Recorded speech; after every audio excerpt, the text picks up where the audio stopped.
ሰላም ጤና ይስጥልን እንዴት ናችሁ? የተከበራችሁ የፖድካስቱ ቤተሰቦች በያላችሁበት ሰላም እንድትሆኑ ምኞቴ ነው። ዛሬ ደግሞ ቆይታ የምናደርገው ሰሞኑን እንግዲህ በማንቸስተር ዩናይትድ ትልቅ ድል አለ።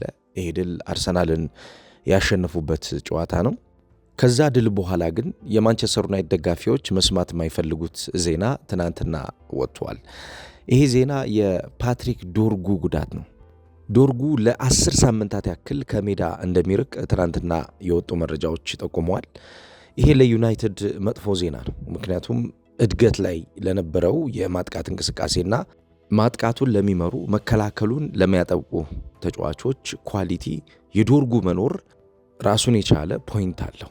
ይሄ በመከላከሉ በኩል የሚሰጠው ጥብቀት እንዲሁም በመከላከሉ በኩል ያለውን የአደረጃጀት እድገት የሚያሳይ ስለሚሆን ማለት ነው።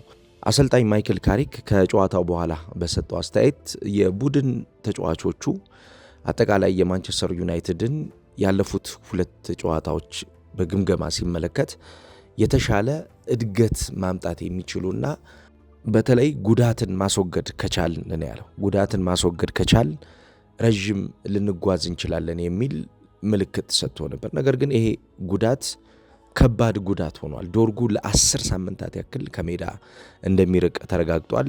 ይሄ ማለት ማንቸስተር ዩናይትድ ለ2 ወርና ከዛ በላይ ያክል ይህን ተጫዋች የሚያጣው ይሆናል ማለት ነው።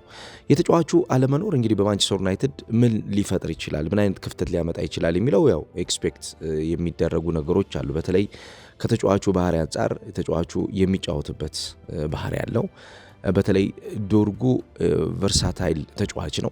በሁሉም መንገድ ማንቸስተር ዩናይትድን በመከላከልና በማጥቃት ባላንስ የሚመራ ተጫዋች ነው። በእርግጥ ማንቸስተር ዩናይትድን ከተቀላቀለ በኋላ ያለው ኤክስፔክቴሽን የሚጠበቀውን ያክል ውጤታማ ነው ማለት ይከብዳል። በብዙ ጨዋታዎች ላይ ትችቶች ተሰንዝረውበታል። በብዙ ጨዋታዎች በተለይም ደግሞ ይህ ዲፌንሲቭ ሪስፖንሲቢሊቲው ላይ ችግር ያለበት ተጫዋች እንደሆነ ሲነሳ ነበር። ነገር ግን በሁለቱ ጨዋታዎች ለአሰልጣኝ ማይክል ካሪክ ምልክት ሰጥቶ ነበር። መከላከልን እንዲሁም በማጥቃት እንቅስቃሴ ውስጥ ያሉትን ጥንካሬዎች ይሄ የማጥቃት ኮምፖነንቶችንም የያዘ ነው። ሁለቱም ባላንስ የሚያደርግበት የጨዋታ እውቀቱም ለማንቸስተር ዩናይትድ ከፍተኛ የሆነ ጥቅም እንደሚሰጠው ግልጽ ነው። ስለዚህ የዚህን ተጫዋች በሜዳው ውስጥ መኖር የሚፈልገው ማይክል ካሪክ ከቡድን እድገቱ ጋር በተያያዘ ያለውን ተጽዕኖ ስለሚያውቀው ነው። እንግዲህ ቀደም ሲል እንዳነሳሁላችሁ ዶርጉ ቨርሳታይል የሆነ የመስመር ተጫዋች ነው። ከዛ ውጭ ደግሞ ማንቸስተር ዩናይትድ በተለይ በማይክል ካሪክ ወቅት ለሚፈልገው ኤክስፕሎሲቭ ፔስ ኤንድ ራኒንግ አስፈላጊው ተጫዋች ነው። እንደምታውቁት በዚህ የ4-2-3-1 የጨዋታ ፎርሜሽን በመሄድና በመመለስ እንቅስቃሴ ውስጥ ስፔስን ኤክስፕሎይት ማድረግ ያለበት የጨዋታ ስትራክቸር ነው። በስፔስ ኤክስፕሎይቴሽን ላይ በተለይ ተጋጣሚ ቡድን ብልጫ እንዳይወስድ የተጋጣሚ ቡድን የመጫወቻ አውትሌቶችን የመከልከልና እነዛን አውትሌቶች ራሱ በማጥቃት እንቅስቃሴ ሚዛን የመስጠት አቅም ይኖራቸዋል። ስለዚህ ይህን ሲያደርግ ፍሌክሲብል መሆን ይጠበቅበታል ማለት ነው።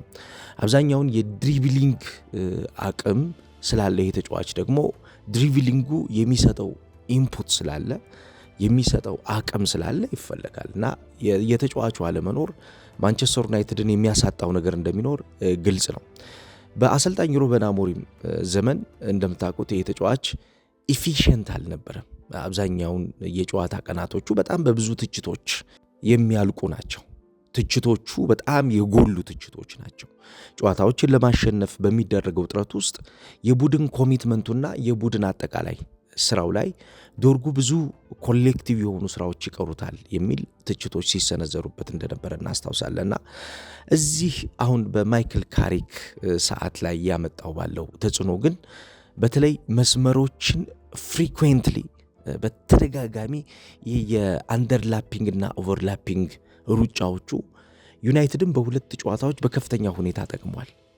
እንደምታስታውሱት በአርሰናል ጨዋታ ወቅት ወሳኙን ጎል በማስቆጠር ማንቸስተር ዩናይትድ አፐር ሃንድ እንዲኖረው ያደረገበት መንገድ የሚደነቅ ነበር። ሁለተኛውን ጎል ሲያስቆጥር ኳሱን ብሎክ ከተደረገ በኋላ ብሎክ የተደረገውን ኳስ ወስዶ ፔኔትሬት አድርጎ በአርሰናል የመጨረሻ የሜዳ ክፍል ላይ ጎሉን ሲያስቆጥር የተጫዋቹ አዌርነስ እንዴት ለማንቸስተር ዩናይትድ በዚህኛው ወቅት አስፈላጊ እንደሆነ የሚያሳይ ነበር። በማንቸስተር ዩናይትድ የጨዋታ ታክቲክ በተለይ በማይክል ካሪክ ቦል ሪጌይኒንግ እና ፔኔትሬሽን በጣም አስፈላጊ ነገር ነው። ቦል ሪጌይን ያደረጉ ተጫዋቾች ፔኔትሬት አድርገው ሄደው በማጥቃት እንቅስቃሴ የማጥቃት ጥራቱን እንዲያሳድጉ ይፈልጋል። መስመሮችን ማሸነፍና መስመሮችን መምራት የሚለው ነገር እንዳለ ሆኖ በእያንዳንዱ የጨዋታ እንቅስቃሴ የውሳኔ ሰጭነት አቅማቸው ተጫዋቾች የተሻለ እንዲሆን ይፈልጋልና ይሄ አሁን ሰሞኑን የተመለከትነው የፓትሪክ ዶርጉ እንቅስቃሴ ለማንቸስተር ዩናይትድ እድገት በጣም አስፈላጊ ነው፣ መሰረታዊ ነገር ነው። በተለይ ፖዚሽኖች በሚለዋወጡበት ሰዓት ፖዚሽኖችን ተለዋዋጭነታቸውን ኮንትሮል በማድረግ በዛ ላይ አክቲቭሊ የተሻለ ጥራት ያለው የማጥቃትና የመከላከል ሚዛን እንዲኖር ከፍተኛ እገዛ እያደረገ የነበረ ተጫዋች ነው። ይሄ ተጫዋች ዲፌንሲቭሊ ኮንትሪቢዩት የሚያደርገው ነገር ቀላል አይደለም። በመከላከል ሚዛን ውስጥ የተሻለውን የመከላከል አደረጃጀት ለመፍጠር እንደዚህ አይነት ተጫዋቾች ያስፈልጋሉ። የማይደክሙ ኤክስፕሎሲቭ የሆነውን ሩጫቸውን መቼ ማድረግ እንዳለባቸው የሚያውቁ ከዛ ውጭ ደግሞ በማጥቃት እንቅስቃሴ ውስጥ ወሳኝ የሚባለውን የማጥቃት መሰረታዊ የሚባለውን ንክኪ የሚያደርጉበትን ቅጽበት የሚረዱ ተጫዋቾች ያስፈልጋሉ። ፓትሪክ ዶርጉ ሰሞንኛው ፐርፎርማንሱ ያንን የሚያሳይ ነው። ጉዳቱ ምናልባት የተጫዋቹ ወሳኝ ሰዓት ላይ መፈጠሩ የተጫዋቹን እድለቢስነት የሚያሳይ ነው። እንደምታውቁት እግር ኳስ ተጫዋቾች ሞመንት አላቸው። ይሄ ሞመንት በየጨዋታዎቹ ሁሌም እንዲፈጠር ይፈልጋሉ። ነገር ግን ሁሌም አይፈጠርም ይሄ ሞመንት። ምክንያቱም በእንቅስቃሴ ውስጥ በሜዳ ላይ ሀፕን የሚያደርጉት ነገሮች ምን ሊሆኑ እንደሚችሉ ስለማይታወቁ ማለት ነው። ስለዚህ እያንዳንዷ የጨዋታ እንቅስቃሴ፣ እያንዳንዷ የጨዋታ ብልጫ የተሻለ በምትሆንባት የጨዋታ ቀን ላይ የተመሰረተ የጨዋታ አፈጻጸም ይኖራቸዋል ማለት ነው። አንድ ጨዋታ ላይ ጥሩ ሆነው ሌላኛው ጨዋታ ላይ ጥሩ ለመሆን የተሻለውን ነገር ይጠብቃሉ ማለት ነው። ነገር ግን ጉዳት ሲመጣ ደግሞ ያ የተሻለው ነገር ይጠፋል። እድለቢስ ተጫዋቾች የሚባሉትም ለዚህ ነው አብዛኞቹ። አሁን ዶርጉ ከሰሞነኛ ብቃቱ አንጻር ከተፈጠረው የብቃቱ እድገት አንጻር እድለቢስ ተጫዋች ነው።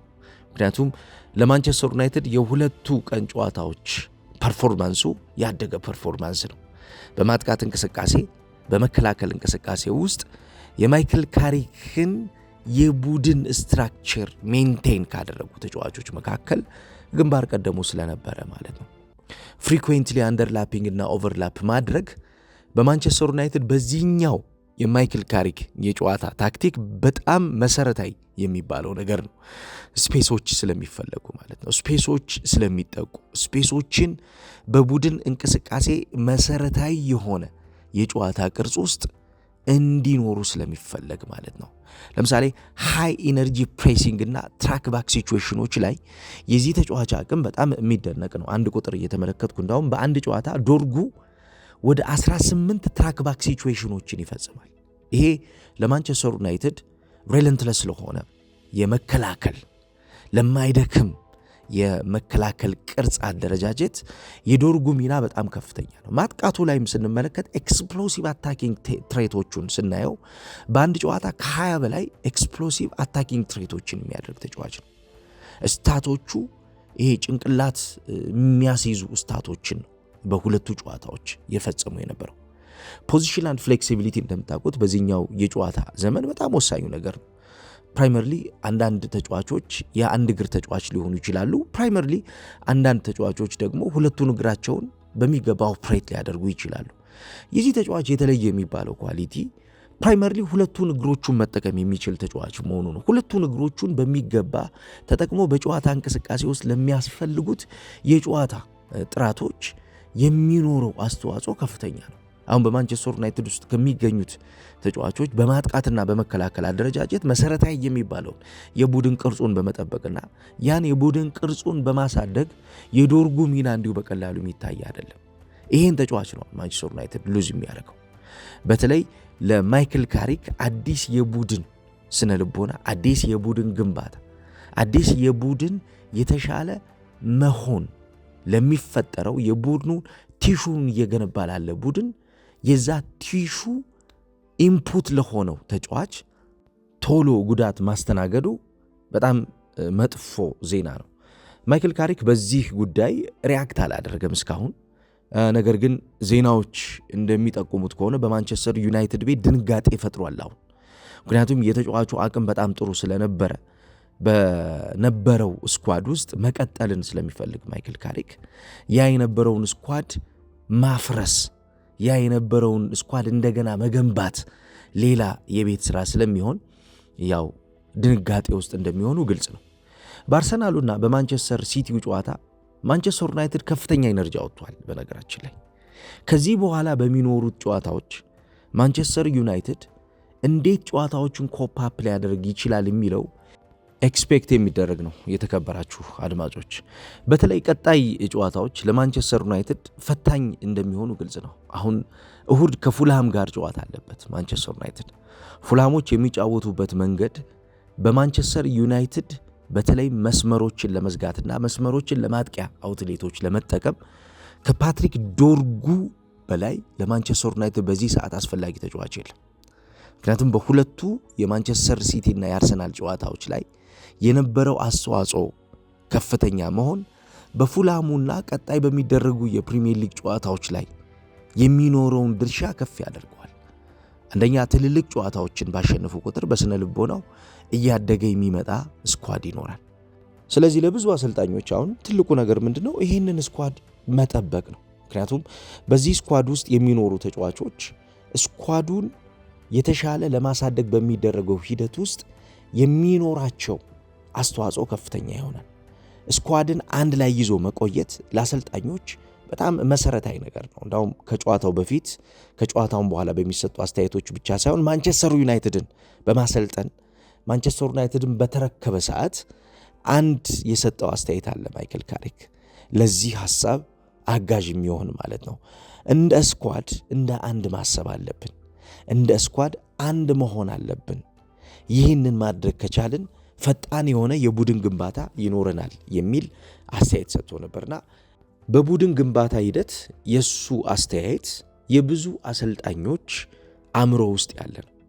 ስኳዱ አንድ ሆኖ የሚቀጥል ከሆነ ስኳዱ ተጫዋቾችን በጉዳት ምክንያት የማያጣ ከሆነ የተሻለ የሚያድግ ስኳድ እንደሚሆን ኤክስፔክት ስለሚደረግ ማለት ነው። ስለዚህ የዶርጉ አለመኖር፣ የዶርጉ በቀጣዮቹ 10 ሳምንታት ከሜዳ መራቅ የማንቸስተር ዩናይትድን የተሻለ አንድ የመሆን ስኳዱን ጠንካራ የማድረግ አካሄድን በሚገባ እንደሚፈትነው ማንሳት ይቻላል። አብዛኛውን በእንግሊዝ ፕሪሚየር ሊግ በተለይ የተጫዋቾች ወሳኝ ተጫዋቾች ጉዳት ትልልቆቹን ቡድኖች አሁን እየጎዳ ነው።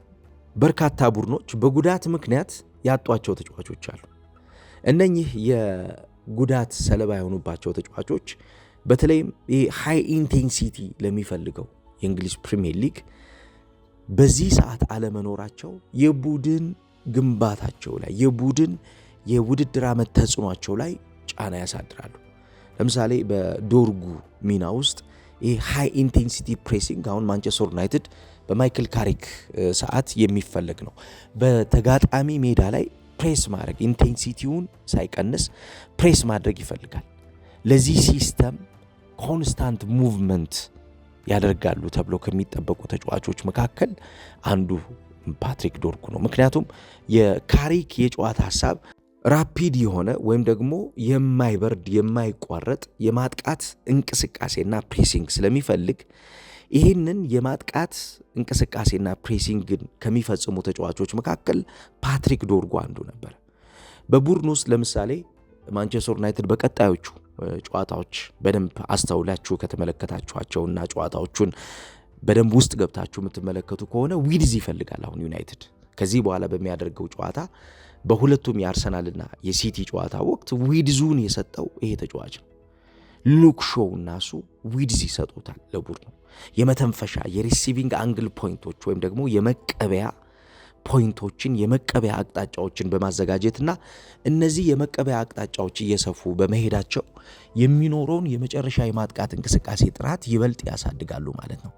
በተለይ ሙቭመንቶቻቸው ስትሬች እንዲያደርጉና ፒቹን የሜዳ ክፍሉን ለ2 ለ3 ሴናሪዮ ለ2 ለ4 ሴናሪዮ እንዲፈጠር ስለሚያደርጉ የነዚህ ተጫዋቾች ሚና እንዲሁ በቀላሉ የሚታይ አይደለም። ስለዚህ የተጫዋቹ ጉዳት ከፍተኛ የሆነ ክፍተት እንደሚያመጣ ይጠበቃል። አሰልጣኞች አብዛኛውን ጊዜ እንደዚህ አይነት ክፍተቶች በሚመጡባቸው ሰዓት መፍትሄ ይፈልጋሉ። በተለይ ከስኳድ ጥራታቸው አንጻር ከስኳድ ዴብዛቸው አንጻር መፍትሄዎችን ካላገኙ ደግሞ የሲስተም ለውጥ ለማድረግም ሊገደዱ ይችላሉ። አሁን ባለው የማንቸስተር ዩናይትድ የማይክል ካሪክ የጨዋታ አፈጻጸም ከስትራክቸሩ ለመውጣት ማይክል ካሪክ የሚፈልግ አይነት አሰልጣኝ አይደለም። ስትራክቸሩ ተመችቶታል። በአርሰናልና በማንቸስተር ሲቲ ጨዋታ ያስመዘገበው ውጤት የተሻለ ስትራክቸሩን የሚደግፉ ተጫዋቾችን ይዞ መቀጠል እንደሚፈልግ ማሳያ ነው። ምክንያቱም ይሄ የጨዋታ ስትራክቸር የተመቸው የጨዋታ ስትራክቸር ነው። በተለይም ዲፌንሲቭ የሆነው የጨዋታ ሐሳቡ የሚመለሱ ኳሶችን በጋራ የሚከላከል የሚያጠቃበት መንገድ ደግሞ በትዕግስት በጋራ የሚያጠቃ ስለሆነ ይህን በትዕግስት በጋራ የሚያጠቃበትን እንቅስቃሴ ደግሞ በእነዚህ ተጫዋቾች አማካኝነት የሚፈጽመው ስለሚሆን የእነኚህ ተጫዋቾች በየጨዋታው መኖር አስፈላጊ ነው። ይሄ 1-2 የሚባል አይደለም። ስለዚህ የእነዚህን ተጫዋቾች ቦታ ለመተካት እጅግ ጊዜ እንደሚወስድበት ያውቀዋል። አሁን ላይ ያለው ሽግሽግ የሚሆነው ምንድነው? ሉክ ሾው አለመጎዳቱና ሉክ ሾው በሜዳ ላይ መኖሩ በሜክሺፍት የሚጠቀማቸው ተጫዋቾች ሊኖሩ እንደሚችሉ ማሳያ ነው። ምክንያቱም መዝራዊ በግራም በቀኝም መጫወት ይችላል። ስለዚህ ማዝራዊም በግራ ወይ በቀኝ ከተጠቀመ ወደፊት ሉክ ሾውን እንዲያስጠጋው አድርጎ ወይም ደግሞ ማዝራዊን ወደፊት አስጠግቶ ሉክ ሾው እንደገና ወደ ኋላ ወርዶ ፓትሪክ ዶርጉ የከፈተው የቦታ የሜዳ ክፍተት ሊሸፍነው ይችላል። ነገር ግን ከወቅታዊ ፐርፎርማንስ አንጻር የዚህ ተጫዋች ወቅታዊ ፐርፎርማንስ 10 ከ10 የሚያሰጥ ፐርፎርማንስ ነው። ማንቸስተር ዩናይትድ እጅግ በጣም በከፍተኛ የጨዋታ እድገት ላይ እንዳለ የዚህ ተጫዋች እንቅስቃሴ ያለፉት 2 ጨዋታዎች በሚገባ ያሳያሉ። እንዳውም የተደበቀው አቅሙ በሚገባ ወጥቷል። አንድ አሰልጣኝ ትልቁ ኳሊቲ የሚባለው የተጫዋቾችን አቅም ሙሉ በሙሉ ማውጣት የሚችልበትን የራሱን የሆነ ሲስተም ሲፈጥር ነው።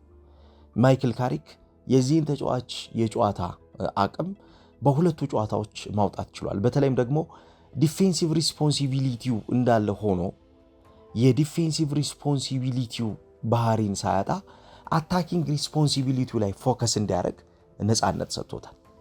ከዶርጉ የጨዋታ ባህሪ አንጻር ማጥቃትን ፈልጎ ወደ ተጋጣሚ ሜዳ የሚሄድ ተጫዋች እንደሚሆን እንቅስቃሴዎቹ በሚገባ ማንቸስተር ዩናይትድን ከረገጠበት ጊዜ ጀምሮ ተመልክተነዋል። ስለዚህ ይሄ ተጫዋች ሞር አታኪንግ ሪስፖንሲቢሊቲውን አሳድጎ ዲፌንሲቭ ሪስፖንሲቢሊቲውን ሳይረሳ ግን ማንቸስተር ዩናይትድን እንደሚያገለግል ግልጽ ነው። ስለዚህ በዚህኛው እንቅስቃሴ አሁን የምንመለከተው ነገር ምንድን ነው?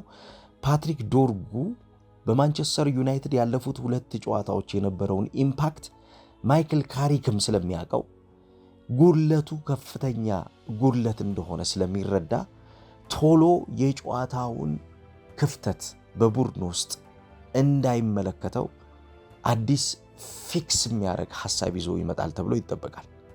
አሰልጣኞች በዚህ ወቅት ነው የሚፈተኑት። በተለይ ወሳኝ የሚባሉ ተጫዋቾች በጉዳት ከቡድኑ በሚወጡበት ጊዜ የነዚህን ተጫዋቾች ጉዳት የሚሸፍኑበት የነሱ የጨዋታ ታክቲክ ሊሆን ይችላል ወይም ደግሞ የተጫዋች ሴሌክሽን እይታቸው። ምክንያቱም ለየት ያለ የጨዋታ ባህሪ ያላቸውን ተጫዋቾች ሊያዘጋጁ ይችላሉ ወይም ደግሞ ከጎደለው ተጫዋች ወይም በጉዳት ምክንያት ከስኳድ ውጭ ከሆነው ተጫዋች ያደገ ነገር ይዘው ደግሞ ሊመጡ ይችላሉ። ግን የሚመሰረተው በእይታቸው ነው። የንስር አይነት የተሻለ የጌም መረዳት ያላቸውን ተጫዋቾች መፈለግና ማምጣት ይኖርባቸዋል።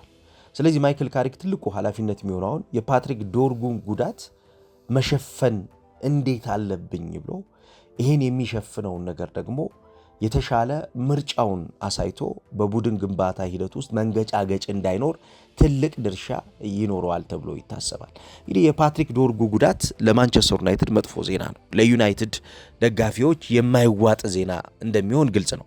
ምክንያቱም እያደገ እየመጣ የነበረ ተጫዋች አሁን ለ10 ሳምንት ያክል ከሜዳ ሊርቅ ነው የሚለው ዜና ሲመጣ ያው የተጫዋቹን እድገት እንደገና ወደ ኋላ የሚጎትት እንደሆነ ሰዎች ይረዱታል። በተለይ እንደ ፓትሪክ ዶርጉ አይነት ወጣት ተጫዋች ደግሞ በጣም በብዙ ጊዜያቶች ሲተች ለነበረ በጣም ብዙ ቀናቶች የጨዋታ ቀናቶች ለማንቸስተር ዩናይትድ ዲዘርቭ አያደርግም። ይሄ ተጫዋች እንዴት ነው ማንቸስተር ዩናይትድ የፈረመው? እንዴት አሰልጣኝ ሩበን አሞሪም የዚህ ቡድን አባል አደረገው እያሉ ብዙ ትችቶች ሲጻፉበት የነበረው ኢቨን ትልልቅ ሚዲያዎች እንግሊዝ ውስጥ ስለዚህ ተጫዋች ፐርፎርማንስ ጥሩ አለመሆንና ለማንቸስተር ዩናይትድ ዲዘርቭ የማያደርግ ግዢ እንደሆነ አብዝተው ሲጽፉበት ነበረ፣ ትንታኔዎችንም ሲሰጡበት ነበርና ይህንን አፍ ባስያዘበት ጊዜ ጉዳት ማስተናገዱ እድለኛ አለመሆኑን የሚያሳይ ነው። የተጫዋቹ ጉዳት በተለይ ለአንድ እያደገ ለመጣ አንድ እየተሻሻለ ለሚገኝ ተጫዋች መጥፎ ዜና ነው። ተጫዋቾች ሁሌም ቢሆን መጎዳትን ማስቀረት ቢችሉ ለነሱ ትልቅ ነገር ነው፣ እንደ ስኬትም ነው የሚያዩት። ምክንያቱም ሁሌም ቢሆን ከጉዳት ከራቅ የተሻለውን ፐርፎርማንስን የሆነ ጊዜ እንደምታመጣው ስለሚታወቅ ማለት ነው። በተለይ ታታሪ የሆኑ ተጫዋቾች ከሆኑ በየዕለቱ የሚሰሩ ተጫዋቾች ከሆኑ የሆነ ሰዓት ላይ ከጉዳት ነፃ በሆኑበት ጊዜ ራሳቸውን ፈልገው የሚያገኙበት አቅም ይኖራል። ያን ራሳቸውን ፈልገው የሚያገኙበትን አቅም ይፈጥራል። ነገር ግን ጉዳት አብዛኛውን ጊዜ ጎታች ነው። የተጫዋቾችን እድገት ያቀጭጫል። ተጫዋቾች የተሻለ እንዳይሆኑ የተጫዋቾችን የተለየውን ባህሪ እንዳናይ ያደርገናልና የዶርጉን የተለየውን አቅሙን እያየን ነበር። የማጥቃት ሩጫዎቹን፣ የመከላከል አእምሮውን፣ ፍላጎቱን ቡድኑ ኳስ ሲያጣ ቶሎ ተርቦ ኳስ እንዲያገኝ የሚያደርግበትን መረዳቱን በሚገባ እያየን ነበርና የዚህ ተጫዋች ጉዳት እንግዲህ ለማንቸስተር ዩናይትድ መጥፎ የሚባል ዜና ሆኗል። እንግዲህ አሰልጣኝ ማይክል ካሪክ ከዚህ ተጫዋች ጉዳት በኋላ የትኛውን ተጫዋች ሊጠቀም ይችላል፣ የትኛውን ተጫዋች የተሻለ ለቡድን ግንባታ ሂደቱ ሊመርጠው ይችላል የሚለው ኤክስፔክት የሚደረግ ነው። እንግዲህ ሁላችንም የምንጠብቀው ነገር ነው የሚሆነው። አብራችሁኝ ስለነበራችሁ እጅግ አድርጌ ከልብ አመሰግናለሁ። ጥሩ ቀን እንዲሆንላችሁ እመኛለሁ።